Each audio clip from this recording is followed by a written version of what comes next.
What's up, everybody? It's Tom Segura. We're almost into the new year, and I'll be bringing my Come Together tour to a bunch of more cities in 2025. January 18th, I'll be in Philadelphia. Haven't been there in a while. January 24th, San Francisco. The 25th of January, I'm in Reno. January 30th, I'm in Athens, Georgia. And January 31st, Savannah. February 1st, I'll be in North Charleston. I can't wait to hit all these cities. Get your tickets now at tomsegura.com/tour, and I will see you there. 100%. Cheers.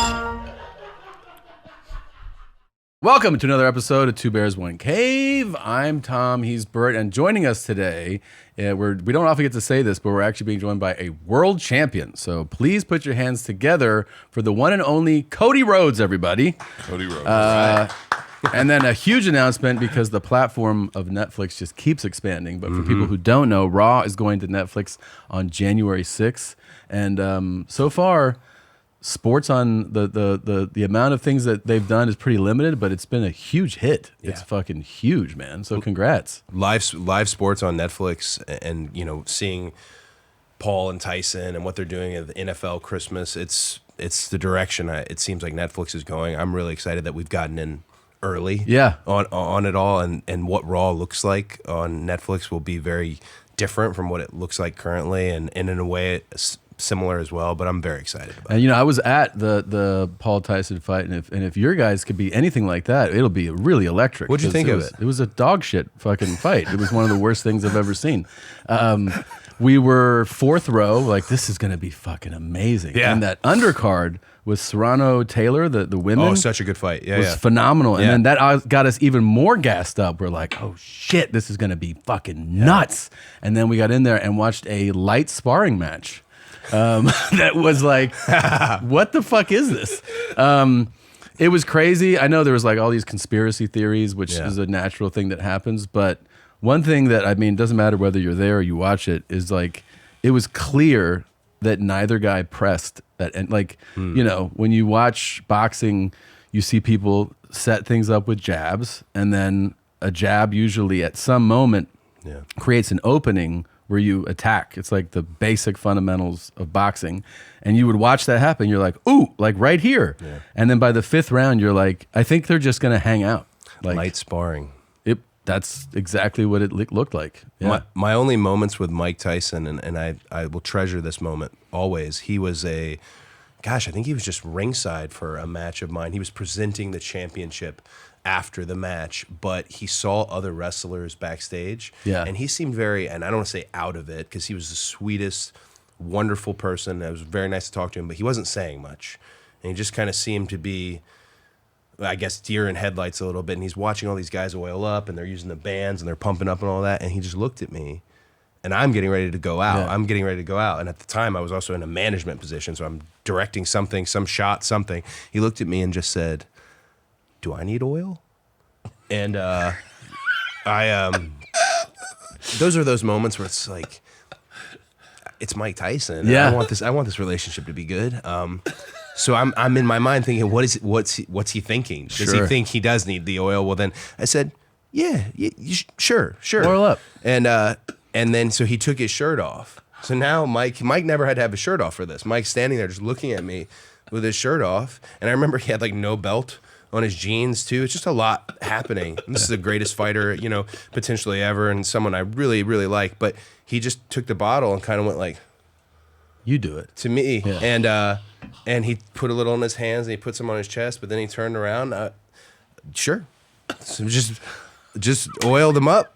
And he looked good, and I've put oil on another wrestler before. This wasn't the strangest thing, but the weirdest thing was right after that, he just threw his shirt right back on over it. No. And I thought, that's not the point. What was the point? Yeah. Like are you prepping for you take the shirt? A lot of wrestlers might think at this point I'm going to rip my shirt or whatever, but you're not doing anything like that tonight. And I do think he actually got his shirt off at one point, but I oiled him up. I always felt good about that decision, dude, to oil up Mike. That might be the best story that's ever been told on this podcast. It's fucking fantastic. Was Mike Tyson? My favorite fucking story I've what ever heard. What kind of person would I have been to say? No, of course. Mike, bro. I met him on a flight. Yeah. And he was a fucking fan of yours. Well, it was a peculiar evolution where I had straight up panic about approaching him because I was like, I was listening to like old guys going like, "Hey, Mike, you remember 1987?" He was like, "Yeah." Like just like I was like, "Oh, don't be like." So I just worked up. It was like it took like I actually thought of it as courage because I was like, "Don't bother him," but then I was like, this will never happen. Yeah. And I gave him. I reached into my bag, and at the time, I had one special out, and I had a DVD, and I gave it to him, and I was like, "I'm a comedian." Yeah. And then he was like, "Cool, like, where are you going right now?" I was like, "We're both going to Pittsburgh. We're on a plane, So, like, that's what we're doing." And he was like, "Oh, like, where's your show?" And I was like, "It's at the Improv." And he was like, "Where's that?" And I was like, "I don't know, man. That's wherever the Pittsburgh Improv is. Like, I don't know the geography of Pittsburgh."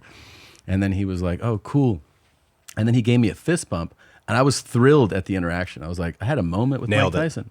And then I sat down, and I'm just like, I'm literally like, my heart's racing, right? Because like, I felt like it took a lot just to say something. I was like, also kind of scared because I didn't know if he was going to be like, "Bitch, leave me the fuck alone," right? So I was like, ugh. And then I just feel this hand grab my shoulder, and he's standing above me. And he goes, "Yeah, I know who you are." And I was like, "What?" Wow. And he holds the DVD. He's like, "This picture." I was like, "Yeah, I just gave that to you." And so I was like, and then he leans down to my ear. This is almost like your oil thing. He leans down to my ear, and I'm like, what the fuck's he gonna do? And he leans down. He goes, "I've been watching a lot of Netflix." That's it. And then he stands up, and I was like, "Me too." What a like, great. And he goes, "Yeah." So he goes, "Give me your number." And I'm like, "Okay." Yeah. So I give him my number, and I'm like, this is like, we land, and I just fucking like run off the plane because I just don't want anything to go wrong. Yeah. And then I'm like, well, that was that. He's not, because I've met so many celebrities who are like, I'll give you a call, or we should do a thing together. And you're like, sure. And so next day, phone rings. It's Mike Tyson. Wow. He goes, "We're coming to your show tonight." And I go, "Okay." So I call the club, and I'm like, "Mike Tyson's coming to the show." Yes. And they're like, "Sure." Like, they don't believe me. And they're like, I'm like, "Okay." So then I get to the club. I'm in the green room. There's like 100 people there. It's a Thursday night. And they're like, manager comes in. He's like, "Dude, Mike Tyson's here." I was like, "I know, dude. I told you." And then I can hear him during the show hitting the table. Like, he's hitting the table while he laughs. Oh, you had him, man. I had him for a second, and then the show ends, and he grabs me. He's like, "Let's go to the green room." So he takes me to my green room, and then he just starts smoking cigarettes. And by his like 5th cigarette, he goes, "You got a window?" I go, "It's a little late for that. It's your 5th fucking cigarette." And he goes, "You got one?" And I go, "No." And he goes, "That's when you'll know you've made it. When your green room's got a window." He just hung out for an hour. Wow. And then, and I just asked him, and I remember telling him, I was like, "Yeah, it's crazy, like watching you guys train, like the training videos of those guys." And I just stupidly, I go, like Roy Jones Jr. And he goes, "Yeah." I was like, "Oh yeah, why did I say him?" Still he. I was like, "I should say you."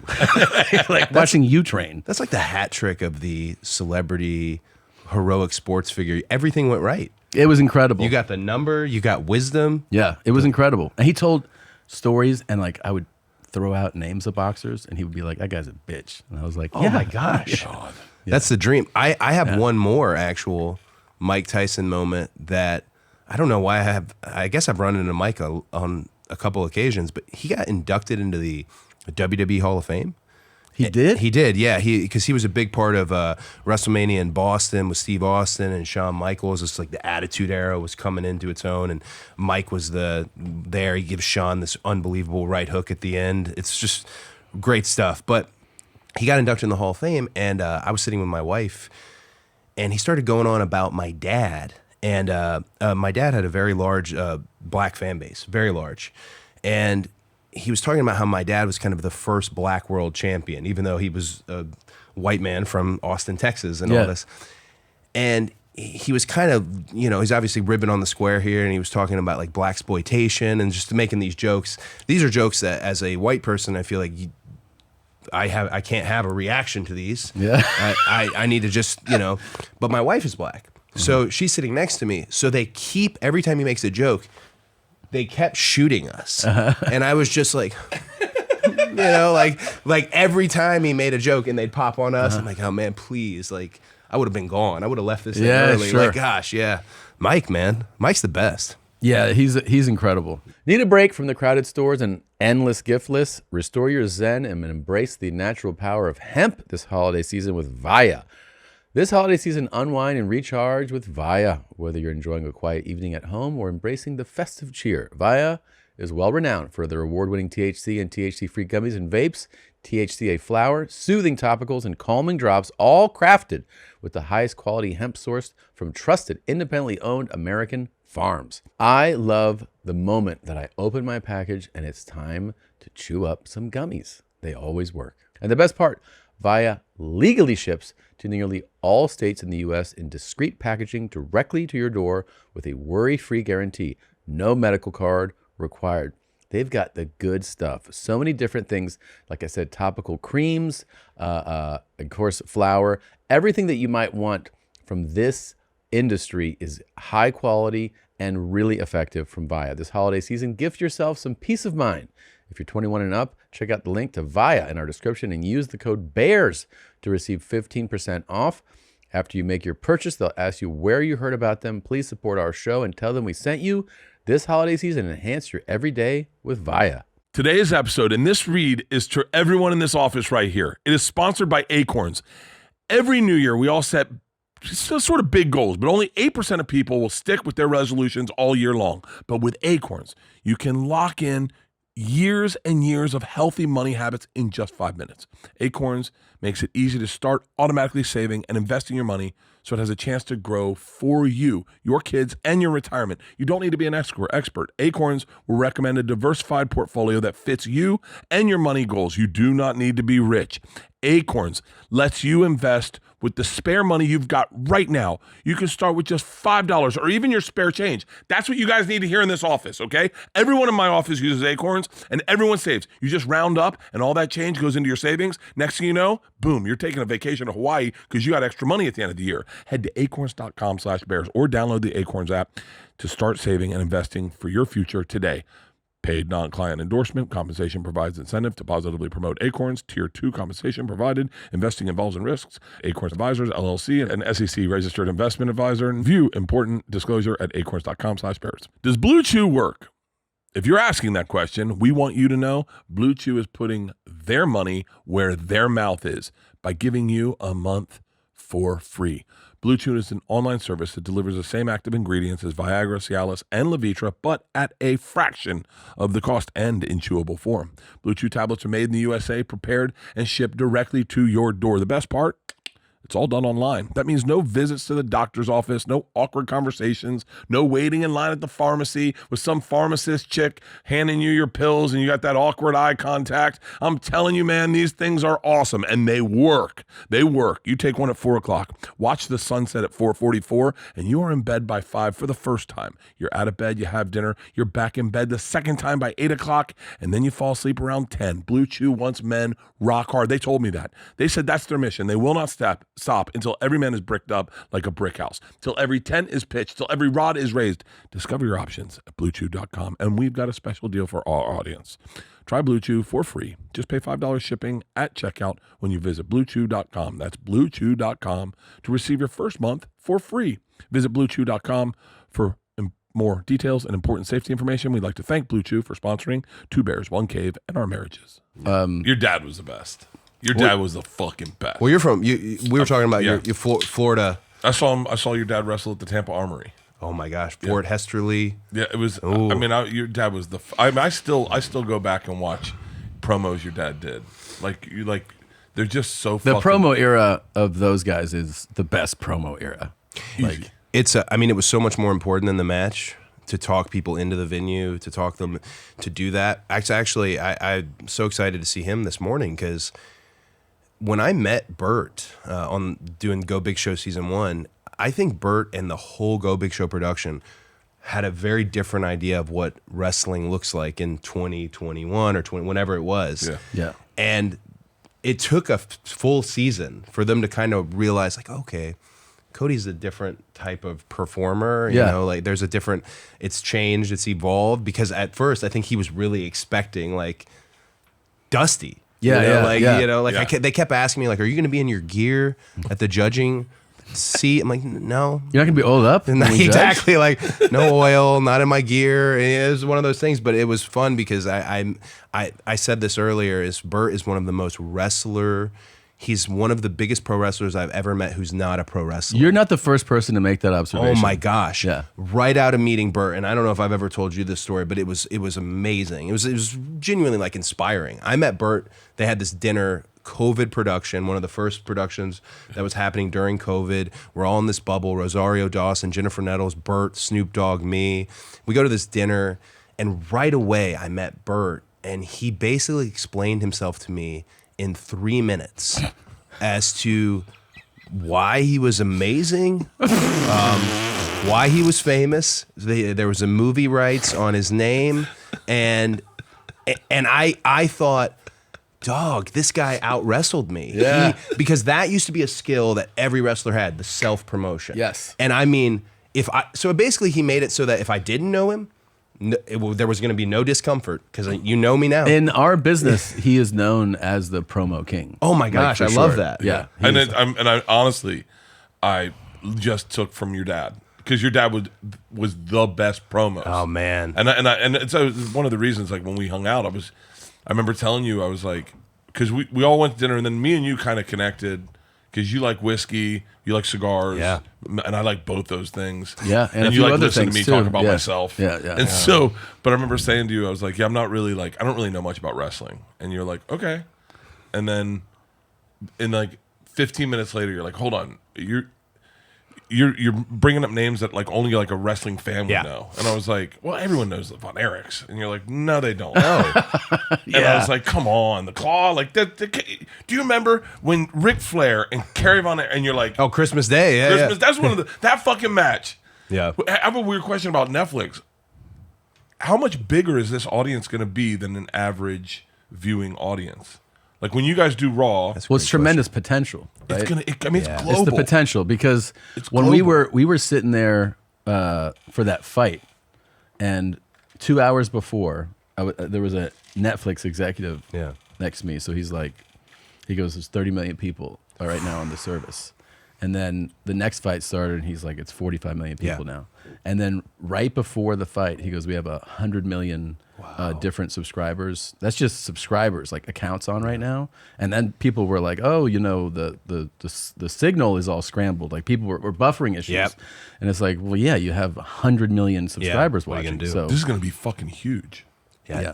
I think there's a lot of our library content, like our evergreen content, so much great wrestling history, Raw itself coming to Netflix. It's always, so from the pro wrestler standpoint, I always go out there with the idea that they've never seen me before. yeah. So I got to give them a little Bert. Yeah, you put on a and show, right? I got to give them a little Bert. Like I need them to know right out of the gate. Okay, this is who he is. This is Yeah.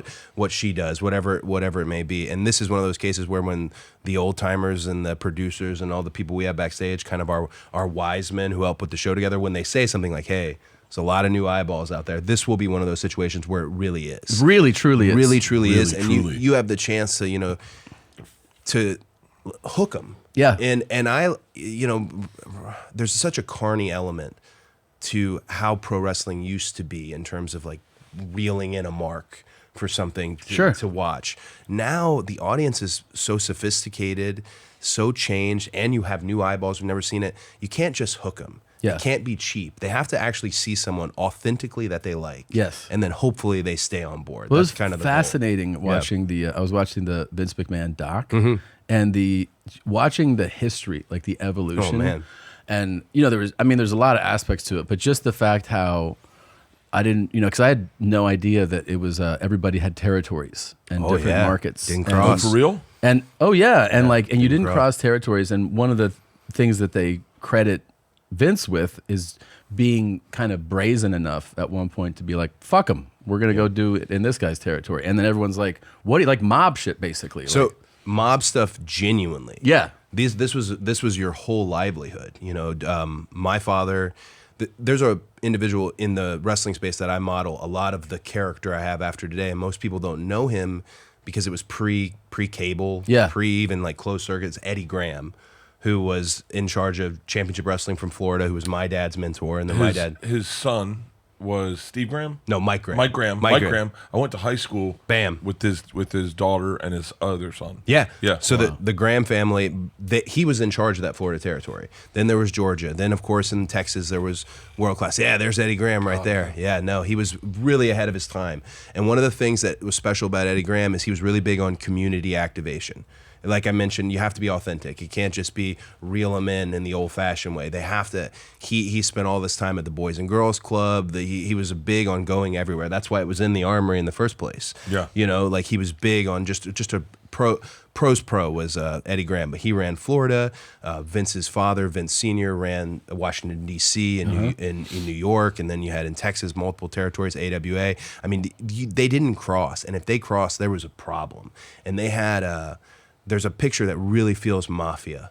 It really, like, maybe that's silly if you know anything of the mafia, or I don't, but there's a picture of them at the NWA convention in Las Vegas, all black and white, all these wrestlers. You see Andre in the back, very unique body types and position. They're all just facing the camera. That's where they would vote on the world champion, because the NWA world champion would go from territory to territory, but other things would not cross. Yeah, and Vince Jr., Vince McMahon, was the first one to say, "Hey, I'm making the move." Now, you mentioned the Von Erichs. Somebody else was going to do it. Right. It wasn't a matter of somebody else was going to do it. He beat them to the punch. He beat them to the punch, and then everything changed. You know, because closed circuit became pay-per-view, and the next thing you know, off and running. I want to ask you this because, like, I'm always fascinated by, you know, boys growing up with, regardless of if someone's dad is an athlete. Yeah. Usually boys either go, I want to be just like my dad, or I don't want to be anything like my dad, right? Like, and when you get to athletes, like, obviously there's children of athletes who go, I want to do that. Like, let's say in like the NFL. Yeah. And, you know, there's some that do, and then there's some that you're like, you just can't do it. You're not an NFL player, right? Right. Or NBA. In wrestling, like as a kid, were you I want to be a wrestler, like as a young kid, or were you kind of like, you know, it's just what my dad does, whatever? So he brought me to a show when I was really young, and he was an older dad. He was 39 when he had me. He was executive producer, he was behind the scenes. It was a wrestling booker. He was helping the creative. So he wasn't in his full prime. But I remember when he brought me to that show, it was UTC Chattanooga. It's a building WWE still runs to this day. And it was Brad Armstrong, this guy hit an arm drag. And just to hear the reaction and the women screaming out of their mind, it was one of those, I always tell people I have no interest in the inside, behind the scenes of wrestling, because I lived it. Yeah. I like to be out. Yeah. I like to be out there in the crowd. That narrative is what I enjoy. After that, there was nothing I wanted to do more. And you let it be known. Oh my gosh. I mean, nothing. And was it like, was he like, great? Or was it like, you got like a long way to go, kid? Like, you're going to have to. I needed to earn his trust, because so many second generations and third generations in the pro wrestling sports entertainment space, they burn out, they turn out bad. I needed to earn his trust, and what I thought I could earn his trust with was actual folk style wrestling, Greco-Roman, freestyle, all that. And because he had never done that, he was straight up promo entertainment, great athlete, but he had never been on the mat before. He didn't even know how it was scored. He would come to my tournaments as a kid, and I'd see him for a takedown, hold up like. But then it would be a 2-point, and he didn't know. He didn't know. And I was obsessed with it. Full Blown Vision Quest, if you've ever seen that movie. Just I dug in. I did summer camps with Ken Sheritow, Granby VHS tapes I'd watch. I made it my whole life. So you loved it? Loved it. And once I ended up winning a state championship as a junior, and I had gone undefeated, and I'd gone on team nationals and made my way around. Once that happened, I think whatever I told him I wanted to do, he was good with it. He was good. He was good. I didn't have a curfew anymore. My sister still complains about it to this day. Yeah. Like senior year, he's fine. Yeah. Where is he? He's been gone for 3 days. Like he's fine, you know. But so you have obviously he wrestled in the place we shot Go Big. Yeah. We walked in. We walked in. He's like, "Well, I haven't been here since I was in high school." And I was like, "What?" He's like, "I won states in this building twice." Yeah, and that building, the Macon Centraplex, the Macon Coliseum. Yeah. There was a little electrical closet that was right by where we'd all sit. Bert would be up on stage, we'd be all sitting in the chairs, and I went in there and I cried my eyes out when I was 16 years old because I had won that tournament. Yeah. Yeah. Took like everything I could possibly muster to do it, and then I would just walk by it, randomly doing that show with us, and it was just a surreal moment. What does the future hold for business? Ask 9 experts and you'll get 10 answers. Bull markets, bear markets, rates will rise or fall. Can anyone please invent a crystal ball? Until then, over 38,000 businesses have future-proofed their operations with NetSuite by Oracle, the #1 cloud ERP, bringing accounting, financial management, inventory, and HR into one fluid platform. With one unified business management suite, there's a single source of truth giving you the visibility and control you need to make quick decisions. With real-time insights and forecasting, you're peering into the future with actionable data.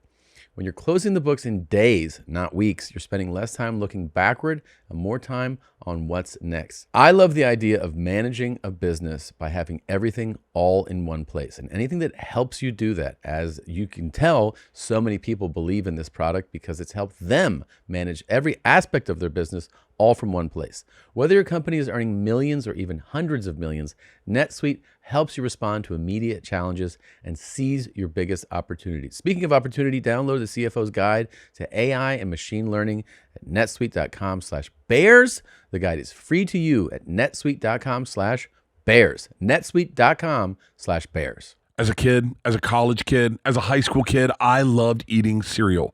But as an adult, when I started having kids, I didn't want all that sugar. And most cereals don't give me the protein I need. Then I found Magic Spoon, an amazingly delicious cereal that tastes just like my childhood favorites, but without the sugar and packed with protein. Magic Spoon has also turned their super popular cereal into high-protein treats that are light, crispy, and taste just like those classic crunchy cereal bars. Magic Spoon's treats are so delicious, they have quickly become my go-to snack before and after the gym. Their treats are so crispy and crunchy and airy and easy, a way easy way to get 12 grams of protein on the go. Magic Spoon comes in an amazing array of flavors: fruity, coca, cinnamon roll, peanut butter, birthday cake, chocolate chip cookie, and more. My favorite, birthday cake. Dude, these little treats are so amazing. You've got to try them. Dare I say they're even better than the cereal. Get $5 off your next order at magicspoon.com/bears, or look for Magic Spoon at Amazon or at your nearest grocery store. That's magicspoon.com/bears for $5 off. You want to know something wild? Hit me. So I remember when that first season I was trying to sell Red Rocks, and I was doing Red Rocks promo. Oh, yeah. Stop. Yeah. And I remember you going, "How big is this place?" I go, "I have no fucking idea." Last year I did that Coliseum. Nice. I performed in it. And I walked in, I didn't realize I was in Macon. I didn't realize what I was doing. And I walked in and I went, "Shut the fuck up." I was like, how the fuck did I get here? And it was so funny because I thought of you, because I remember you walking in going, "Shut the fuck up." Yeah. That's a special little building. Yeah. I mean, that is a home to us. Because we were quarantined. I remember this. And you can only really, like, me and him hung out. We hung out with our EP. We had kind of just started this show. Conrad. Yeah. We had just kind of started doing this podcast. Yeah. And you're like, "I'm going to do this thing." And I was like, "What the fuck is that?" I remember telling you, I was like, "I'm going to meet Snoop. I need advice on how to meet Snoop." Oh, yeah. And you were like, "Be yourself." Yeah. And at that meeting, whatever. Don't start with like, "What it is, cuz." Yeah, I don't think that would go well. When we had dinner in that one dinner with everyone's at, when I explained myself to Cody, I think I did the same thing to Snoop, and he was caught off guard by me. Sure. And he just went like this in the middle of it. He hit this, and he turns the phone around, and it's Red Grant. He goes, "You know this guy?" And Red turns it back, and Red goes, "He's cool." And he goes like, "All right." And he's like, "All right, you're cool." Oh, wow. Like, Yeah. you called the right black guy. When I see Bert, like Bert, my algorithm is all over Bert. You, Bert, Tony, all these things that have like come from Bert's world. Yeah. And my interaction with Bert. Whenever I see all this popping off, I'm so glad I get to sit with you today, because I never got the chance to tell him. Bert was the spiritual and unofficial leader of that show, and was so good to all of us. We were trapped in this Marriott, connected to the Macon Coliseum. I had the biggest imposter syndrome ever. It's Bert, who's talking about selling out Red Rocks, Snoop Dogg, Rosario Dawson, who's getting ready to play Ahsoka, like is already in. Oh, she told us that our first night. And I'm this big Dave Filoni fan, so I know all this stuff. I remember my wife telling me, like, you do not fucking ask her about this show. You do not. I'm like, all right, I won't. Jennifer Nettles, who at a moment's notice could belt out a song that would just make you cry. She did it. We were my gosh. The fucking, you know the song from Shrek? It's she did it one time. We're in line. Yeah. And I was like, Jen, I can sing. And she was like, really? And I was like, yeah. Listen, I started doing it. And then she started singing over me. And I just went like this. She is so, like, I'll tell you right It's now. so you to be able to go to the singer and be like, I can sing. Oh, bro, he quarterbacked everything. And Do you remember when I it was shot the beautiful. bullseye with the fucking bow and arrow? Oh my gosh, Yeah, that was like my highlight. I go, I think I can shoot. And Yeah. Snoop's like, I'm not getting shot. And I fucking pulled off a bullseye. If there was ever a show where the sharpshooters weren't sharpshooters, though, it was Go Big Show.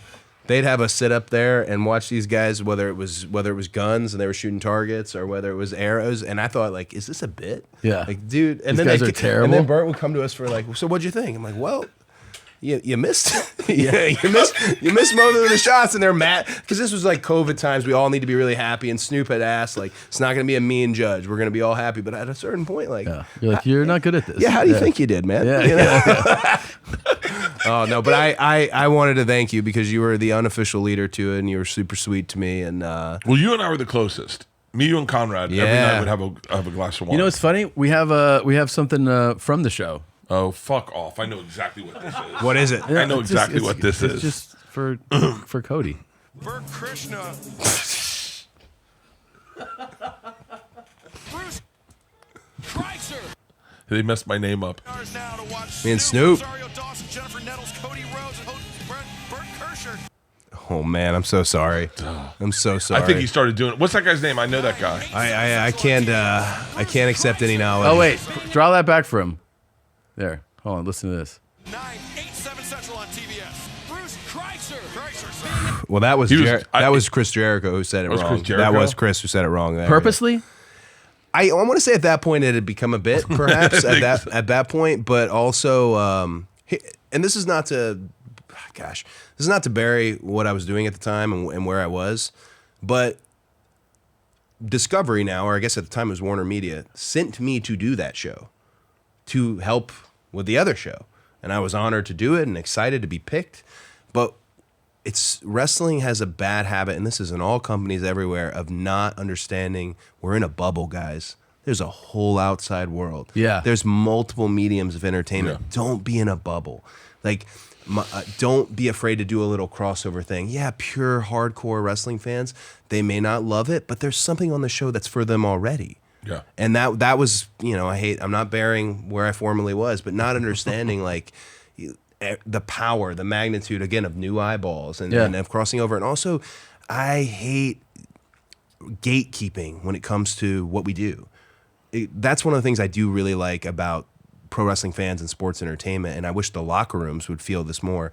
We welcome, please, if you've never been before, because I know, Tom, you're not a big wrestling fan. This isn't true. I don't know where you've heard this. So there's some quotes out there. No, About I don't know what you're talking about. But I would say, Mr. Rick? I would say to you is like, hey, if you ever dip your toe in, and this is not a shill for WrestleMania 41, it could be WrestleMania 42, it could be WrestleMania 45. Come to it, and if there's not something that you're like, all right, No, I get it. I get it. I actually feel like, I mean, I've said reckless things in my life, but I do feel like I already know that I would have a good time. I think I experienced the same thing when I went to NASCAR. I was like, I want to go fucking NASCAR. And I went to NASCAR. I was like, this is amazing. Right. I was like, yeah, I had a great time at it. And I've watched, maybe not a lot of matches, but like I said, I've watched multiple docs, and like I also get the fact that I used to think they're so different, but what I'm saying is like when it comes to wrestling and like sports entertainment, it's really not at its core that different from traditional sports. In other words, going to a NFL game, it's like you got into this as a kid probably, and you're watching the rules that are established and people like participating in it, and you cheer or you boo, and you get emotionally involved. And then in wrestling, for me, it's just like, it's athletes, they're performing, and usually there's a foundation from being a kid, and you get you're emotionally invested. It's kind of It's awesome. Similar thing. When I was a kid, we'd go, I think I was just about every Saturday night. And the noise, I remember just the noise of when someone hits the mat, just the noise was so visceral. And the energy, you get caught up in it. Old ladies telling people they're garbage. And you just get so, it's like, it really is like, I want to go so bad. I kind of want to go to Raw. Where's Raw going to be shot? Intuit Dome. Yeah. Oh my God, in LA? Yeah. You got to come. Hold on. Have you been to the Intuit Dome? No. It's fucking insane. You don't even have tickets. They scan your face. Yeah, they also have the You don't have money. They don't pay with money. You pay with your eyes. You go like this, and then it goes. They What? get it. Dude, It's in a very advanced place. So they have every seat. Where in LA is this? it's right next to like all in that YouTube area. Like downtown area? No. It's by SoFi. Like Carson, by like that area. by all that. Oh my God. Oh my God. Wait, what's it normally used for? Like Clippers. Oh, it's the Clippers place. Yeah, we saw Billy Joel play there, and Every seat, can measure the audio. So we have this one moment in throughout the show where when I come out, I don't know how it caught on, but there's a part of my song that everybody sings the same. It's just when the dude yells "whoa," they all yell "whoa." It's raining man. That's what, and they pop off a bunch of pyro. But they're very excited about this. They're like, well, if you're on that show, if we format it this way, we might be able to tell who is the loudest and be able to pinpoint them and all that. And I thought that's wild, insane amount of technology to go to Raw. For sure. Let's go. Let's bring your boys. How you have two boys, right? Yeah. How old? 6 and 9. 6 and 9. Yeah. My daughter's only 3.5, and I'm struggling with how to explain it to her, because my dad didn't explain it to me, and he was just like, check this shit out. well, no, I mean here's a term, you'll hear people say the term kayfabe, and so he just figured it was best for me to always believe. And for example, the Four Horsemen broke his arm, but they also broke his leg at one point in the cage. I remember finding a cast, and he had this giant closet, and it was a big cast like I had when I broke my leg on my four-wheeler, except it had hinges, and it opened up, and I thought, oh, that I want that cast next that's a good time. cast. Not realizing that this was something that might have gone on for the public and might have gone off. But yeah, he I guess the way we put it, he raised me very old school, which I wouldn't recommend. Yeah. Because I'd meet people like Ric Flair, and I'd meet these Arn Anderson, these nefarious enemies of his, and kind of having like a disdain for them. Sure. Already not understanding these were your partners. These were people you were making money with and selling tickets with. Wait, until which age were you? Sadly, 27? You ready? You ready? Yeah. You ready? I was 14. Before you kind of like... So there's two big... Wait, so he doesn't come down the chimney and leave stuff around? Right. So I was 14, and I think part of the reason it took so long is because I wanted the magic. Yeah, for sure. Okay. So there's two incidents. One, I'm watching DDP wrestle Hacksaw Jim Duggan. They're on the show in Daytona, and they're out in the ring earlier in the middle of the day, like 3 o'clock. Yeah. And that's not something you see that often. A lot of people think like wrestlers are out there practicing. Yeah. It's not as... You don't see that often. But they're out there, and they're just going over stuff, and they're in the middle of this heated rivalry. I remember watching it, and I thought, okay... And I'm accepting of it at this point. I go, okay, if that happens, then I'll know. Yeah. And of course, DDP's in the corner. Here comes Hacksaw, big boot. I'd seen it already. I thought, oh, that might be it. Did it emotionally affect you? No, because there was a prior event where the toughest man, like the toughest person in all of wrestling, was this guy named Haku. I don't know if you ever heard about Haku, or Flair told you any stories about Haku. So. Yeah, he's a big fish situation where a lot of the stories you hear are like, no way, that's true. He didn't take that cop's eyeball, and then you'll find out like later, like no, he did. He was all those things. Well, Haku slammed a wooden chair over my dad's head. And my dad is bleeding, and he's in the ring, and people are crying, and he had this deep connection with the audience. They're deeply affected by it, and I was just a young kid at the time.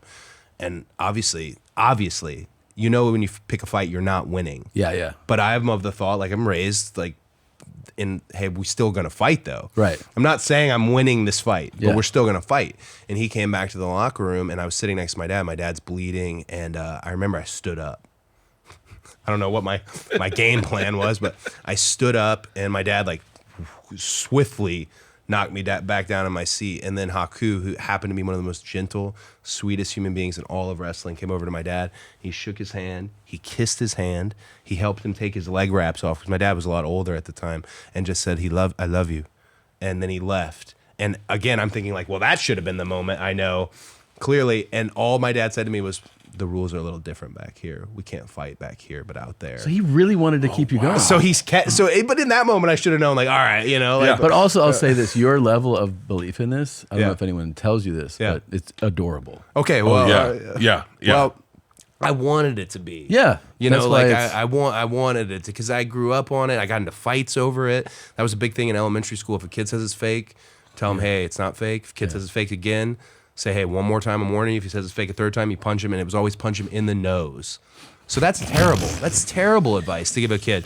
You punch a kid in the nose, you could break their nose, you could jack their face up. So multiple, hey, Cody got into another fight today. Hey, Cody got into another fight. My elementary school hated me, hated my dad. We were like the Addams family. Yeah. That was one he could have at least been like, hey. Yeah. Because I remember he told me as a young kid, he said, hey, you can tell them that I'm a salesman if you want to. And I thought, absolutely not. No fucking way. I refuse to say you are a salesman. My dad's fucking Dusty Rhodes. Yeah. What are you talking about? But now I'm in the space where she's 3.5, Liberty, my daughter, where I do want to say to her, hey, just let them know I'm a salesman. Yeah. You know, let them, you know, like just because I don't want her to get caught up in any of that. Because I've seen her watch a few things and been confused. I've always wanted to ask this though, because Yeah. like you mentioned like Tyson and his Yeah. participation, and you have people come in that are like not background wrestlers, like a Mark Henry or like a Brock Lesnar or somebody, right? And so when they come in and they get what the world is, and that there's a lot of, it's obviously super athletic. Yeah. There's a lot of performance, and obviously, like we all know that people get seriously hurt, and there's tons of people have had serious injuries and tons of surgeries and stuff. But do you have, moments with these guys where you're like, hey, like don't fucking flip a switch, and like do you have to like spend more time with someone like that who's coming from MMA or like Mike with boxing, or do they just kind of get it out of the gate? Well, I'd rather, in my case, I'd rather you come fully, like bring it, because we can't afford it not looking good on TV. Right. We don't have time to train you up. In this moment. So if you're outside coming in, swing for the fences is a big quote I always hit that I afterwards be like, regret saying swing for the fences. But when Brock's a great example. It's very hard for me when I'll never say wrestling is fake. The F word, I get really weird about it, and I don't know why, but I always say to people, hey, this reason I don't say it is because if you look at that dad and his son or the family over there, their feelings are real. Yeah. So I don't need to say this is, but I can tell you, if people ever wonder how real wrestling can be, the 3 matches I had with Brock Lesnar are the most competitive. And there's a thing when you work with a guy who's a big monster. He's a monster. Where they make you earn it, is what they'll say. You're not just grabbing my leg, even though that might be the spot. You're not just hitting me with the Cody cutter. It's not just happening that way. You have to actually earn it. And earn it is as close to it being in a real fight as I've ever been in my life. Yeah. I look back at the 3 matches with Brock lovingly and so proud of the body of work we put up. Yeah. But also I remember, scared is probably an appropriate term, but just that was the most aggressive, and I've been in fights, and I wrestled folk style, freestyle, did all that. That was the most real anything had ever been for me in the ring. And it actually gave me a whole new education on getting, I guess, to the top of our game. What it really means is there is an element of, you're not just taking this. Yeah. Like this is going to be a bit of a struggle because that man is a freak athlete. And there's a lot. Mark Henry, on the other hand, because he came through our developmental and trained and all that, he's a lot like the Big Show. I don't know if you've ever met Big Show, Paul. Yeah. They always had to be really, really gentle because if They're so strong. If they effed you up, it's not that you can't be that guy, right? They had to be the most, and Big Show for Mark one. is a fucking animal. Yeah, no. I mean, do you ever heard the story about him at the Strongman, Tough Man? It might have been the Arnold, where he was on stage presenting. That's Mark and Show together, yeah. And there was the world's heaviest dumbbell, which it's a bit. Nobody can lift it. I don't even know how much it is. But Mark lifted it, which people were reacting to already, and he dropped it off the stage. And it was like this kind of calamity. He went down and picked it up and brought it back up and put it back in the thing, not even thinking it all worked out like as if it had been planned. Mark was genuinely the world's strongest man. They say had he even trained a little bit harder, his records would have been untouched to this day. His son is got a preliminary contract with us, Jacob. Really? Yes, Jacob, Wow. which I I see. remember when Yeah. Mark was a junior Yeah, Olympic lifter. yeah. And he wasn't even on a proper meal plan. And so this like high level coach was like, "What the fuck are you eating?" Like, and brought him in and was like, no, you got to be like, you as a heavyweight need to be eating this much protein and all, and like was just getting him to do that properly, because he didn't have any idea. He was just raw dogging it all. Yeah. Like, so I love Mark Henry. He's still part of this radio show called Busted Open. His son, Jacob, who is going to come up and probably Brock Lesnar us all when he does arrive. We're all looking forward to it. But I have a fun moment with Mark where I was in a tag match in Cape Girardeau at what's called the Show Me Center. And it was a 6-man, and I'm in there, and Triple H, and I think MVP are Mark's partners, but Triple H is really leading this match. Crowd wasn't great. It was one of those where the crowd wasn't great. There's daylight coming in the arena. Oh, It's we've never experienced that before. so Keep going. it's like a matinee show. Daylight's coming in the ring, and it's the only time I've ever seen it. And God bless, I learned a lot from Mark, and I hope he doesn't get mad at me for sharing this. But I watched Mark on the apron fall asleep. Seriously? I watched as we're in the middle of bumping, all this stuff, and we're the bad guys, right? We're the bad guys, and I remember watching Mark just slowly take a nap. And then he come back to life. And when we eventually tagged him, there was not this, we'd like to call it the hot tag. Could be the most exciting 15 seconds of the night. There was not this big response, not this big reaction.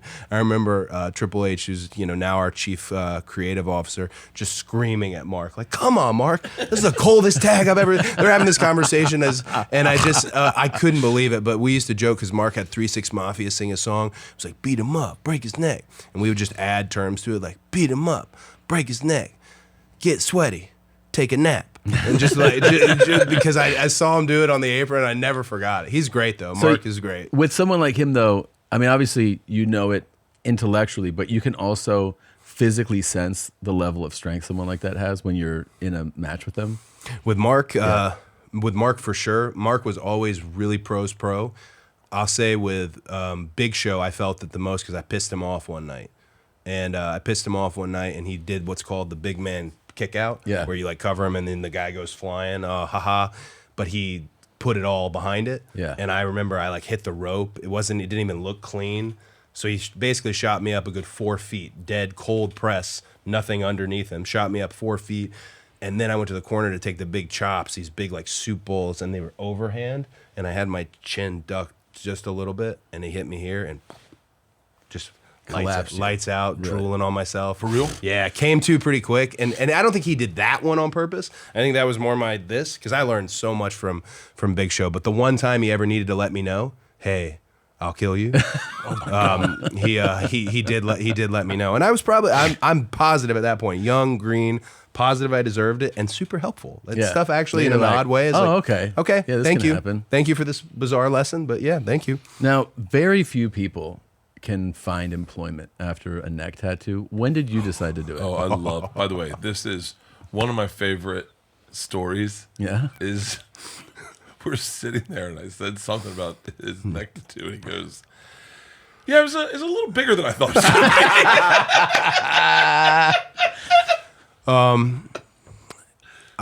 The logo was already the American Nightmare logo I already had, so I was never about the art. I was never about the look. And I went through this phase where I was away from WWE at the time. I was trying to really build my own brand and be my own thing. I was tired of wearing other people's logos. Like I hated going into Dick's and there's the Rock's logo everywhere. I was like, I want to make my own thing. Yeah, and I want to be as bold as making. I'm going all in on my own thing. So I had this idea that I would put it on my chest. And then I saw Conor McGregor, who was just absolutely, box office hit, marquee guy. he had the big lion on Yeah. his chest. Like, oh, I can't do the chest. Then I, of course, think about The Rock, who's the biggest marquee guy, and my current boss as well. And he's got the Brahma bull. Before all the Samoan tattoo, it was just a Brahma bull. I thought, well, I can't do the arm. That's Goldberg too with the barbed wire. I thought, I'll do the neck. I'll do the neck. And I did. He showed it to me, and it was smaller. Yeah. And I thought, that's perfect. It'll peek right over the collar. I'm always in suits. That's perfect. And I love this guy. He still helps. Like, he'll dial it up and fix it every now and then when it needs to be. But I did the dumbest, most alpha toxic thing ever. Is I sat there in the chair and he kept giving me an out. He goes, "You want to take a look? You want to take a look?" I mean, kept giving me an out. "You want to take a look?" And no, I'm good. I'm like gritting my teeth. I don't know who I was trying to impress. Yeah. There's no one there. My wife's not there. Like, I'm good, And then I got up, and they're filming this. They're documenting this whole thing. I got up, and I saw it. And I didn't say anything in the moment. But it's like a kid on Christmas who the gift was not, it's not the right Power Ranger, basically. Yeah. And I thought, well, thank you. I think the first thing I said was thank you, shook hands, and then headed for the door. And I had to wrestle the next night. So I had a signing that morning where I wrapped it in a scarf because they wanted me to do it fresh right away or take months and let it heal. So I wrestled the next night. So I'm at this signing with a scarf around. It's coming up over the scarf. There are people clearly who know something's up. Yeah. I remember Jim Ross, legendary Hall of Fame announcer. Yeah. He thought it wasn't He's a big real. Oklahoma guy, Yeah, right? Oklahoma. Yeah, he thought it wasn't real. I walked into the production meeting, and at the time, I'm reading the production meeting. I'm the boss at the end. I remember him. Hold up. Is it fucking? He couldn't believe it. Like, he couldn't fathom that this giant thing now existed. But I tell people, I guess in the long run, it was really worth it. It's kind of rad. I mean, here's the thing. I think for your job, Yeah. it's rad.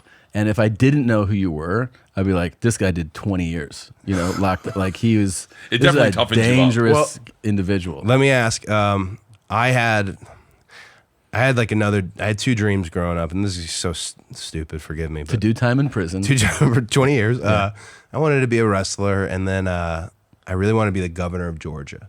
That was like, I grew up in Georgia. I love my state. You wanted to be the I governor? wanted to be the governor. But hang on. I have plans on being the governor of Florida. That you could After do I it. met Arnold Schwarzenegger, I was like, I'm going to be the governor of Florida, and I literally was like, this is a real dream. I could be a politician. This could be real. Especially, we'd be like, you be governor of Georgia, I'll be governor of Florida, be right next to each other. Oh, just buddy governors, Dude, this can happen. He comes up with stuff like this a lot. But that's inspiring though, because if you watch the Arnold doc, I think a lot of people are like, oh, he said he could do it. That mountaintop, that whole thing he goes into about, I see another mountain and I have to climb it. But I've thought a little bit about it later in my life about the tattoo, and I thought, I don't know if everyone would understand that tattoo. I think at a glance, no. Yeah. But once, like, if you were running for something like governor, the thing about it is your story gets out. So you become, you'd become the person who opens doors for throat tattoo people. Oh my gosh. Like, they would be like, ever since he became governor, Setting trends. I got hired by a tech company, and people stopped shutting the doors in our faces. Yeah, you'd be I that want guy. the state of Florida tattooed right here. Oh my gosh. Little in green. A drop, is- but it's the Yeah, but it's Florida state of outline. There is no reason you shouldn't do that today. Dude, I have a tattoo gun at my house. I've been tattooing people all the time. tattoo. Really? Tattoos. Tattoo? Yes. He does that. Tattoo. All you have to do is choose to say something differently. Yeah. Like aluminium. Yeah, aluminum. Yeah. There it is. And then Vitamins? Nightmare. Yeah. Nightmare is like I assume that was That's purposeful because those No, guys no. screwed you over. No. Yeah. Nightmare is how I thought it was, and then now I can't change it back. Did you see American Nightmare, by the way? Yeah. The doc? Oh, so crazy. It's unbelievable, right? So I like it. So from a true crime doc perspective, nothing annoys me more than, okay, he probably did it. And then 3 episodes in, they're like, yeah, he did it. I need a spin. Yeah. I need something. In American Nightmare, that doc, oh my gosh. Well, I don't want to spoil it for everybody. Let's but spoil it. Fuck him. So at the end of, because I always get Yeah. on this, is like, whether or not people always argue about, Yeah. is there such thing as normal? And you're like, yes, of course there is. Yeah. And there's a spectrum of normal behavior if you're somebody whose girlfriend was just kidnapped. Yeah. And the way he is in that interrogation room, you're like, this is fucking completely abnormal. Sure. The way Yeah. he's talking to Oh, him. yeah. So it leads you to go like, yeah, this is fucked up. He's the problem. And then episode 2, Yeah. when they feature the girl, her behavior Yeah. and her interview, you're like, this is what did they do? Yeah, they created and then this. to learn where it goes. Yeah, it is the biggest mind fuck Yeah. it's a fantastic doc. If you haven't seen it, that we just ruined for you. Well, I mean, you haven't really ruined it because it's such an abnormal, crazy thing they're claiming. Yeah, it's abnormal. It is. And then to get to the finish and be like, wait, hold up, rewind. That's did you watch the Lacey Peterson one? I did. Yeah, every true crime doc. They say he didn't do it. Yeah, his sister. Yeah. Every true crime The doc I can best find. is like, I mean, this guy, a full-fledged textbook psychopath, and she's missing on Christmas Day. Yep. And they play on the doc, they play the interrogation footage or the questioning footage of that day where he's at the police station, and they're like, "So your pregnant wife's missing?" He's like, "Yeah." Anyway, I went fishing and. Yeah. I definitely hope you guys get her. Hope you find her. And you're like, they're right away. They're like, I feel like the biggest red flag is like, I went fishing. Here's my slip, his boat slip, like right Yeah. away, providing an alibi and like, oh my gosh. it's the most you can smell fish in my hands, too. peculiar, Hey, look, guys. most peculiar behavior ever. Can I tell you what's so enjoyable? Because when we first met, it was right when you were coming after wrestling, and you were like, "So what's Tom like?" I remember you asked me. Yeah. and I was like, and then as I'd go into your green room, or your trailer, I started going like, God, he really reminds me of Tom. Like you, and to watch you two connect, because you guys could be really good friends. You're both, interestingly enough, and I mean this with all respect, you are silly boys with silly jobs that are Yeah. very serious men. Like you're both real men. Somebody like has to take it seriously. yeah. Like you're a comedian and you're a professional wrestler, but you guys like take life seriously and you work hard and you're businessmen and you take what is like I'm a silly guy in a silly job and I've stayed silly. I have a hard time growing up. But I remember watching you one time taking meetings. I think you were running AEW at the time, and you were taking meetings. And I remember going like, if I was a pro wrestler, I'd never run the fucking company. I'd be like, just give me the most amount of money and the least amount of work. But that's Tom. It's like I go, let's do a podcast, and he's like, let's start a company. I go, you start a company. I'm fucking I'll do the podcast. you have an empire, but I just want. Do I get free True Classic shirts? Yeah. But it's interesting to watch you two connect. I've never seen Tom this interested in a person ever that we've ever interviewed. Well, you have big goals, right? In terms Sure, of, yeah. I feel like, and I could be wrong, I joke all the time. Maddie, who you saw, who had my phone a minute ago, he does social media for me. He is my age, but I pretend he's Gen X, Gen Z. Yeah. I'm like, what, did you wake up at 2 p.m. today? Yeah. Huh? You got your hoodie on? Yeah. Like, He's your Bobby Lee. right? Like, I get all these people at WWE because they surrounded me with a really nice team when I came back. I mean, really, this person's your point person here. This point, you have to go here. They're going to be with you. All of them, I treat them like they're Gen Z, Gen X, and they're not at all. But just I feel like in this generation, there's a shame that comes to effort. I know that sounds crazy, but you'll see wrestlers get jacked out of their mind and not like gassed up. They're not just in great shape, and no one is complimenting them. No one is. It's not a thing anymore. Well, that's a big thing now. That anybody who is fit, everyone goes, "Yeah, it'd be nice if I fucking stabbed 12 needles in my right. head." Yeah, always. we Anyone. call it effort shaming. Yeah. There's, like if you come to WWE, there's a girl named Chelsea Green. She just won the first ever women's U.S. title. She is somebody who everything you ever give her, she makes the most of it, And it seems like the generation that's coming, and I could be totally wrong, this could just be old man speak, doesn't seem like they have that mindset. But I always went into it thinking the biggest I could possibly be. I met a guy this was during my time away from WWE when I left, who I remember him saying to me and my wife in the car, because he was running his own promotion, he said, I don't know why everybody thinks so big. And in my mind, I'm like connecting with Brandy on a telepathic level, like this guy sucks. Yeah. Like, why wouldn't we think big? It doesn't mean we're going to hit big. Yeah. Doesn't mean, but I'd rather go for it all. Yeah. Go Right. all in, go for it all, and then see where I land. Sure, you might be mayor of Atlanta. Hey, I met the mayor. Well, Oh, you could definitely be mayor of met- Atlanta. That's the easy lift. I could be Dude, mayor of Tampa. Governor tomorrow. of Georgia seems more easier. Imagine your pitch. My dad was black, and now I'm going to run Chocolate City. It'd be fucking amazing. Love Atlanta. Yeah, Atlanta's amazing. The mayor came to a show we had, and he was like a kid in the ring. I loved it. We gave him a title, and he was just like, "Can I go stand on the road?" Yeah, bro, you're the mayor. You can do whatever the hell you want. It was really cool to see. I want to talk about your pec injury. Oh yeah. Do you know what happened to his pec? I know it's a pectoral tear, right? Show the match, Hell in the Cell, right? Or show the picture. I didn't mean to direct anyone in that moment. Do it. No, please. Yeah, there it was. That's gnarly. Yeah, my mom thought it was makeup.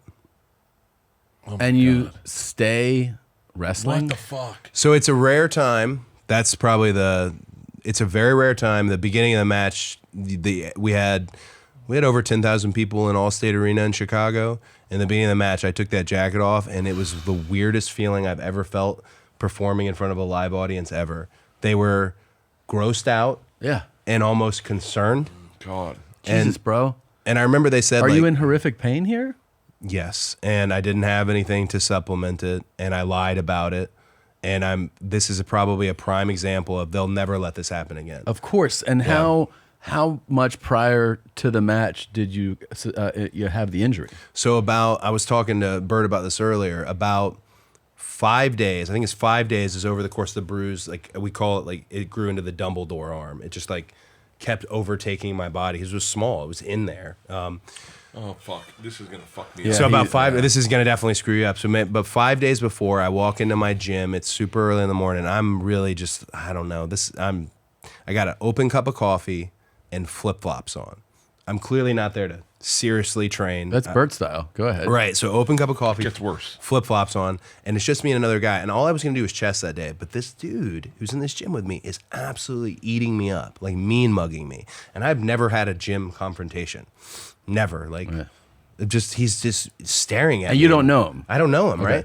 So he's doing all this CrossFit stuff. He's taking up 80 machines. There's 2 of us in there. It's not bothering me so much, but I get it. You're training for something, I get it. So I go sit on the bench, and I remember thinking to myself, I'm going to show him. Shit. I'm going to show him. No warm-up? So no warm-up, I put 225 on the bar. It should have happened here. 225 is a lot for me to bench, so it should have happened here. I put 225 on the bar. I take it off. A little grimy, but I hit it down. I put it up. And I think, that didn't impress him. And this is where it all... Are you doing reps with it? No, I just hit one. You hit one. I hit one. Should have known then, since I'm not repping 225. Yeah. This is a bad call. So my max is, at the time, maybe 330. But I mean, that's with a full day's warm up. Training. And I built up to it. Yeah. So I put 3 plates on. I go for the big 3 plates. Barefoot, open cup of coffee. I unrack it right away. They say it snaps, but I didn't feel a snap. It felt like Velcro ripping in my arm. And it goes no collars, so the bar goes like this. So now I'm trying not to be that guy. So I try to keep the bar. I drop it on this. That dude runs over to me. He goes, "Are you okay?" And he helps me get the bar and put it back on after that whole moment between us. And I remember him telling me, he goes, "Did you just tear your shoulder or your pec?" And I go, "Oh, no, I don't think so." I went in the aerobics room, and when I don't know if you torn the bicep. Did you ever tear the pec? No. So it's gone. So basically, it hangs You see it like... hangs like a boob. Yeah. The tendon that pulls it to the arm hangs like a boob. And I'm seeing it, and my wife's like, "I don't think it's torn. Don't worry. Don't panic. I'm heading into my first main event for WWE since my return. This is just my dream here. I'm panicked." She said, "Don't panic. It's not torn." I get in a plank position, which I read, a quick Google search. That's how you can tell. And it falls. Right there, like fully fall. And I knew what falls? your pec muscle. So there's no connection to So your it's just arm. hanging. So it just hangs. So like it's. I think I'm out of this bet. I think I'm out of this yeah. bet. I can't do this. He has a bench bet. You're getting to 315, right? Yeah, I did 295 twice yesterday. Oh my gosh, you're right there. And I know, but You're I right there. don't want my tit to hang. But you should do... I mean, I've seen a number of pec tears. You should do a gradual warm-up that day. Oh my Get gosh. yourself nice and warm for it. Don't just go over I just there. want to get out of it now. Also hydrate. I'm no water in my body. Like I'm a that big thing was hydrator. meant to be snapped. And the doctor, because I lied through my teeth to get into this match. I had strength in my arm, just a little bit, but I lied through my teeth to get to this. And after, they kept saying, "Well, it can't get any worse. It can't get any worse, so we should let him wrestle." Show the lead up to mine. Show the stuff that leads up to it. You got to see Tom's dunk. The- It's so the- amazing. yeah. And that's where you tore your bicep. Here you go. Here's what I remember vividly that like kind of freaks me out when I remember it. They raise You're it not up, ready and for I don't this, know Cody. I don't think if I I'm am, gonna be able to actually. do it. Right? And Roy pulls me aside. And he goes, you're gonna have to dig deep on this one. He goes, you're gonna have to reach for that inner Larry Johnson.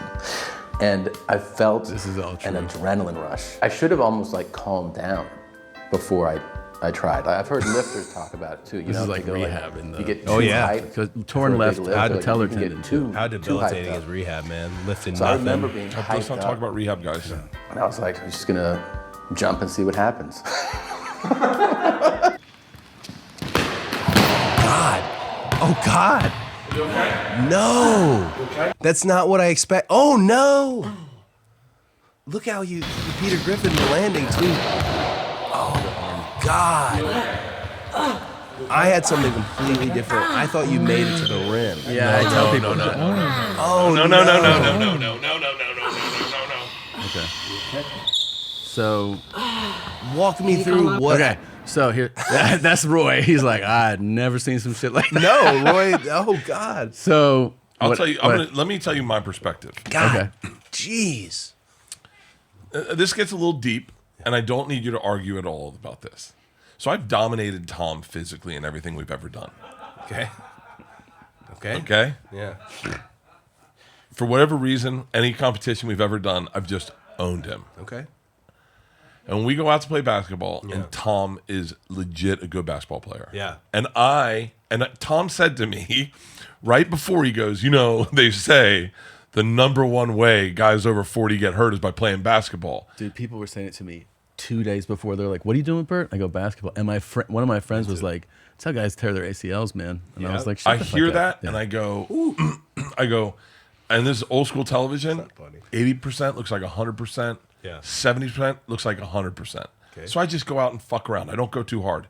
But Tom is really doing good, and he feels like he's superior now. Like it's the one time he's gotten to take. I'm the big dog with the paws crossed at the top of the mountain, and this pup has been nibbling at me, Yeah. and it's the one time he got me to go "Rrr, rrr," right. So Tom goes to do his dunk, and we both get like 7 feet, but I can't get 8 feet. Tom dominates 8 feet, and Tom's like 9 feet. Raise it up. Now he's owning it. Yeah. I get 9 feet. He gets 9 feet. I get He 9 gets feet. I get 9 feet. 9 feet. And Tom is, by the way, Tom's like probably 285 pounds. No, 300 pounds I'm of this. 247 Pull here. up the picture, and you know I can men's tell you bodies. exactly what my weight was. What was it? It was 247. Bull- I swear to God. Give me some picture. 247 hitting 9-foot dunk. That's a like and very out of, impressive. way out of shape. So yeah. you're heavy and you're out of shape, right? So yeah, that's exact. I know for a fact that's what I was. Just see a picture. I think you were maybe doing it in kilograms. Okay. So here's the truth. What I said there is true. So the guy, that coach, Yeah. he really like. First of all, it's over at that point. That's the part It's that I over. He's always. won. We had a contest and he didn't do it and I did it more. and I should have just like walked away and that guy goes, "You got a little more in you." So he cranks it up to 9.3. Okay. Right, and I was like, okay, 3 inches. And in my head, I go, that 9 was tough. No, man. I like, think I don't know. think 9 you did with 2 hands. No, it was one hand. Well, you did 8 with 2 hands. Yeah. Yeah. 8 and 8.5. But like with 9, so I go, okay. So then he's like 3 inches more. And in my head, I kind of am like, I don't think I have this. Yeah. But he's like, bro, you got this. Like dig deep. So I just, you feel that like kind of adrenaline rush and you're like, okay. And I line up. And what happens is the reason this all goes is when I press off the left leg, my patellar tendon snaps. So that's why everyone's like, how do you fall like that? I'm like, because there's nothing pushing off anymore. So, and then your body instinctively braces and all that dead weight landed on the arm and snapped it. And then the other thing that people can't see is that there's another scar here. Yeah. And actually here that's more subtle. And that's because 6 months later, my hand wasn't opening all the way. It was opening like that. Yeah. So they're like, you have to do this now. Is they take a nerve out of here and they put it in here. So that's what allows you to like pronate still. So wait, This is the one. This yeah. is This is our bullshit. Like our lead up. It's amazing what the inches, Yeah. the difference. Yeah, you're like, oh, that's not It's bad. amazing. Oh, You're on fire. NBA Jam style. He was. I was like, oh, this is not. He's a good basketball player. Any other sport, he's not competent. But We were like, oh, okay. And that's when it's over. It's over then. it's over. We're just done. Over. It's over. Walk away. You did it. Just walk away. And then I was like, no, I'll do it. So wait, did you have to get Dude, surgery? I love- You had to get surgery? Yeah, I was out for 7 months. So, and they, of course, WWE in true WWE fashion, they filmed the surgery. And there's just a shot somewhere. My wife has seen it of as soon as the guy opened me up. This is after hearing, like, can't get any worse. Yeah. Can't get any worse. Well, clearly, this match that went 25 plus minutes with a table bump and all this, maybe it built some swelling up. This dude cuts me open, straight to the ceiling. Just blood. Just shoot straight up. Just straight. And my Brandy's just watching, you know, just couldn't believe it. Yeah. So it might maybe get a little swelling involved there. Oh, man. Yeah, but that right there will never happen again because I snuck it in. No one saw it. How's your training now? Like, how do you approach Oh training my gosh, differently? dude, completely different. Completely different. I won't even step on the gym floor unless I've got a thing, you know, a shaker bottle, whatever it may be, with aminos in there, and Yeah. I've already consumed half of it. Also, no flat bench. No, flat bench was a hard thing to go. I've been doing it since high school. It's like the first. My favorite exercise. Exactly. No more flat bench and no more. So while your chest is, do you do like the standing press machine? Yeah, no, Like, I'll do cable crossover. I'll do dumbbell Hammer press press. kinda I'll do stuff? yeah, I'll do anything like that, but no flat bench. flat bench also for a lot of people starts being a shoulder thing too. Oh, right? yeah. So your shoulders start to get like, yeah. I had a good run with it, but never again do I want to find myself under the bar in any situation like that. But I'm looking You got forward it, to the dude. 315. January you got 1st. It, man. You got Is it. January 1st when you're doing it? January 1st. You have to have it by January 1st, and you're That's hitting the bet. I 295. have 295 twice yesterday. No bench shirt, right? What? No You're not ben- wearing like no. a bench shirt. This No. is real. You got Yeah. somebody It's just real. behind you. Yeah. Oh man, you got it. Just warm up, dude. yeah, warm up though. Warm up. Warm up, hydrate. Yeah. I'm sorry you got hurt after you'd already won, but I like the mindset. That's the best if thing you that ever go- happened to him. Yeah, but It's the the best camera, thing. but also the camera's on. Like camera's on. Red light guy, go Yeah. for it. Live Oh forever. yeah, if I man. was alone there, I'd have been like, okay, that's done. Yeah, And I right, just would've right. walked Cameras away. are on, man. Yeah, Go yeah. for it. Cameras when the cameras are on, that's when I perform. Seeing the inch thing though is so whenever we do cage matches in wrestling, everybody always wants you to jump off the cage, and I had done a moonsault off a cage, which is a backflip, once before, and Christ, dude. I have gotten to the age where even if it's in my mind, like, hey, if I climb up there, you know, be on a knee, if I turn around, just get me with a little bit of your shoulder, whatever, we're going next, because I've done this a bunch of times now. But now this just happened. I was in a cage match recently. I climbed to the top, and if I'm just staring at you, I'm just jumping like that. I'm not, sorry, Oh, there's really? no rotation. So this happened recently, too, where I climbed up there, and this was on TV, and I thought, I'm not going backwards. I'm not, just because the And inches. it's just at a moment, like it's a thing. well, in I'm the moment. terrified of heights, and when you get up, so you got to Oh, go. it's high as shit when you get up there. You got to go. So this was a smaller. This was MSG. This was go backwards off it. Bro. But when you No, fuck all that, dude. yeah, that one is not too bad. There's another one off a cage that was way too high. There's one where I blew my knee. You know, but going backwards where your head follows the body, all that stuff you hear. Yeah. You don't want to have that panic moment. So now if I just am staring at you from the top. Yeah. It's just this one right here, which is the people are equally as impressed. You know, Yeah, like yeah. they're very much in love with it, thinking like it's only the boys backstage who will be like, hey, so Yeah. no moosehole, huh? Like, come on, Really? man, come Yeah, on. man. everyone's because everyone looks at that and goes, I can't fucking do that. No. Yeah. Oh,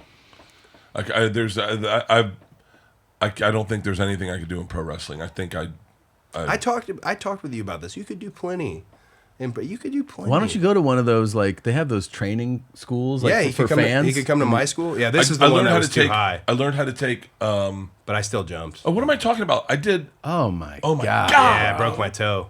You broke your toe there? Yeah, it just dug right into the mat. Yeah. I learned how to take bumps, like how to fall. And when I was doing my movie, they taught me how to fall. Yeah. like where you can hit the ground hard. Spread it out. Yeah, and I learned it. I had to do a bunch. I did all my own stunts in the movie. Like, Yeah. so I did a flying kick. Oh, you got injured? I blew out my tricep. Yeah. Yeah. Man, You remember I broke the second my toe, season? I had that and that brace was on. that was such toes debilitating. I broke my left big toe. Yep. So Nail fall off. dude, I did it in the dumbest fucking. I did it at Kicking your wife? No, I wish. It was in jiu-jitsu where we the drill was just take this left leg over and you kick the mat with Yeah. the top of your foot.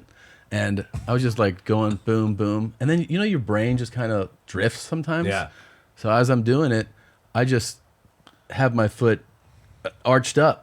And so I kick the mat straight down. Oh, and so God. my toe just goes boop. Yeah. And I'm just like, ah! And the guy's like, are you okay? And I'm like, I don't fucking think so. Yeah. And then, there was blood from the nail. Yeah. But that break Yeah. is so painful. And when I go to get an x-ray and they're like, it's broken. You're like, what do I do? And they're like, nothing. You just Yeah, you have You to just sit wait. there. Yeah. and then it'll heal. Oh, And man. they, It's you know, they told me, rabies. they go, when it stops hurting, then it's healed. And I go, cool. That's really cool. And they're like, yeah. One day it Thank won't you. hurt, and then you'll be better. You're good. Like, You're good. Great. Oh man, broken toes. I'm so glad this happened. Yeah, this is awesome. Like when man. I heard that you were on the podcast, I was like, I have to be there for this. I was excited, man. I'm I haven't so seen you in fucking so long. and it Also, just I fucking appreciate the attire, man. You oh, look, thanks, Look at the Dude, suit. he is the sharpest dressed.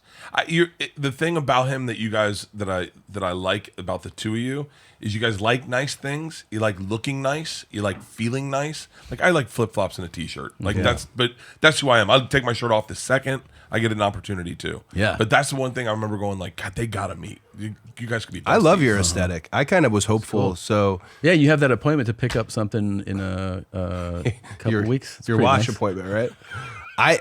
I like your aesthetic though for when I'm retired. That's what I want. Yeah. I want like that aesthetic. How far do you see retirement away? Well, 39 now. I'd say my contract is running till. I don't want to wrestle full time. Definitely past 45. Okay. Drop in for sure. Keep myself in, but full. I've been but doing this. still be full involved time. in the world? I could see that Because you obviously yeah. have other aspirations. It's clear. Well, we talked about the governor thing. But I mean, that is one thing. But you want to do other things too. I would love to tell stories like we do in the ring in a different fashion. If that's following a Oh, little you bit. could do a theater tour. A Oh, yeah. fucking arena tour. Just yeah, but you want to make shows and movies. Yeah, I'd absolutely Yeah. love to do it. But I've always been so linked into wrestling and coming back to WWE, where winning the championship for WWE is essentially like being the quarterback of the team. Yeah. So it's been the most fun and rewarding time I've ever had in my career. But I can definitely see. I don't think I'd be able to do it on this level because I Right. feel the best I've ever felt. You feel I feel great. the best I've ever felt at what to do in front of a live crowd. Plus, we have all these new kids. Yeah. I was working with one the other day, Carmelo Hayes, really young guy coming up from our developmental system, and to be able to see him hear things and hear an audience, and okay, this is why that didn't work. This is why it did work. I'd love to do it at this level up until probably 45. Is there anyone that comes into wrestling like so you get comics that'll be like young comic and they'll come into comedy and you'll be like, yeah, who are your inspirations? Like, I don't really watch much comedy. And you're like, what? And they just see comedy as like an occupation they can do. And you're like, do you know who David Tell is? And they're like, no. Mitch Hedberg? And they're like, no. I know who Joe Rogan is. And you're like, okay. But you don't know like the guys in New York. Are there people that like that come into wrestling that don't know your dad? yeah. Or, really? Yes, and I have found, and I don't know if it's the same in comedy, not to get mad at them. Right. For not knowing what they don't know, right? It was a long time ago. We think of like Macho Man and Hogan like it was yesterday. It was almost 30 years ago. It's not. Yeah, I know. I always people always tell me that I referred to the 90s. I'm like, it was like 10 years ago. And they're Yeah. like, that's 25 years ago. Exactly. And I'm like, oh, yeah. It's a very long time ago. I don't expect, like you talking to me about the Von Erichs was like, okay, that's, now the Iron Claw is out. This is pre-Iron Claw. I don't get mad at them for not knowing, but I do like to. The only way we learn how to do this pro wrestling thing is from those who did it on a money drawing level. That's the only way. So in the gorilla position, we have Michael Hayes, we have Mr. Heyman, Paul Heyman, we have Triple H. There's a few others. They did it. So as long as those people know when they come up to go to them, don't come to me. Like go to them. They actually know the answers to your questions. I feel like the knowledge gets passed on. Yeah. It's concerning though.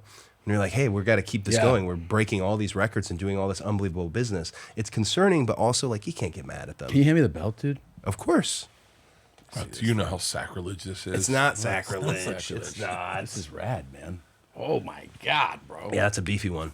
Jesus Christ. That's a beefy one. How about, why don't we go into the lobby and you do a little move on Bert? Like, just give him a little show. What kind of give him a little show? Put him through a little bit. Just give him a little show. Yeah, he wants to see. This is a fucking. It's special, huh? Yeah, man. It's Yeah. rad. That was the one. So the story on the WWE Championship is my dad had, back in the territory days you had mentioned, he had gone to the Northern Territory to incredible. just work as a guest for Vince Sr.